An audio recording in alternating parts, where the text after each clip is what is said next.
sir? Sure. I was so impressed with the talent and the focus and the desire to learn and the desire to enjoy the craft of acting.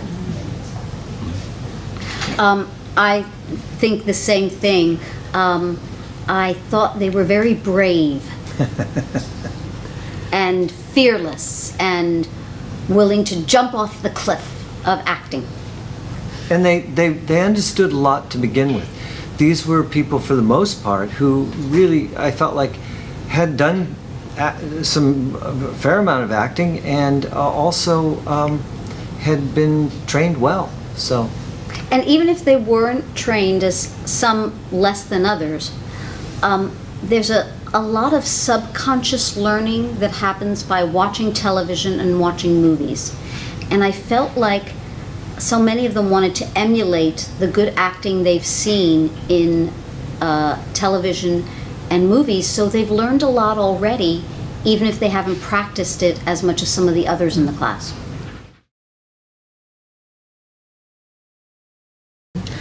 It is. It is. This is our first time to do this workshop in Japan. I was surprised how much they wanted to be natural and how much they wanted to make it real. Because I think of Japanese acting as sometimes more formal. So it was very refreshing and it made me very happy to see them willing to make it very minimal, or what Charlie calls hyperrealism. They understood the concept. We laid that out the first day, the concept of hyperrealism, because today, in today's society, with everybody who has an iPhone can make a movie on their iPhone, we as a societies across the world understand when we watch a show on television or we watch a movie or any sort of story being told on film, when the characters are not real, we notice right away. When they're indicating rather than having the experience of the scene, we know right away. And I felt like the actors that we had this weekend really understood that concept. And they listened really well in the scenes too.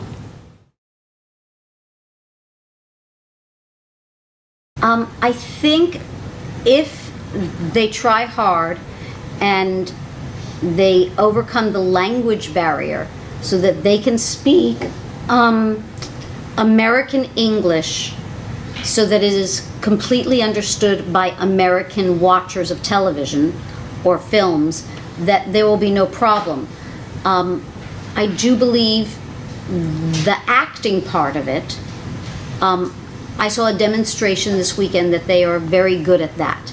In fact, I want to say that there is a talent pool here in Sapporo that they should be making more movies here with the Japanese actors from Sapporo that are so talented. Yeah, I agree. I totally agree, and I agree with everything that Mary Lou said. I think that an actor from any part of Japan who wants to go to Hollywood, for example, or New York, has to understand who they are, like all actors do. And obviously, if you're going to do an American television show or a movie or anything that's shown in the UK or Australia or anywhere where English is the primary language, you have to master a certain degree of English in order to be viable for the job.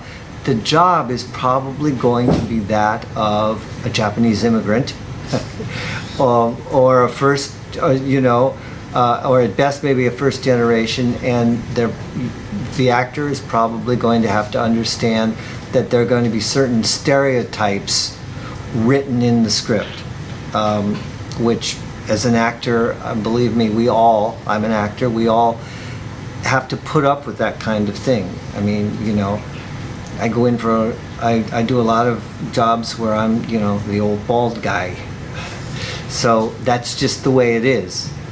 Or I'm of Irish descent. I've done a lot of plays and television shows where I've played Irish, and there's stereotypes involved in Irish as well. There's stereotypes of every different type of people, unfortunately or fortunately. So hard to say. I also think that Hollywood is trying to break those stereotypes as often as possible. And their focus on diversity in terms of including Asian American actors, African American actors, and Hispanic American actors is increasing. So I think there's more roles out there than there were 10 years ago, many more than there were 5 years ago. So I think it's really opening up to a multicultural palette for the films you're seeing. And also, I think Hollywood is, they have a long way to go, but they're writing better roles for women too. So I think there's all of that, you know.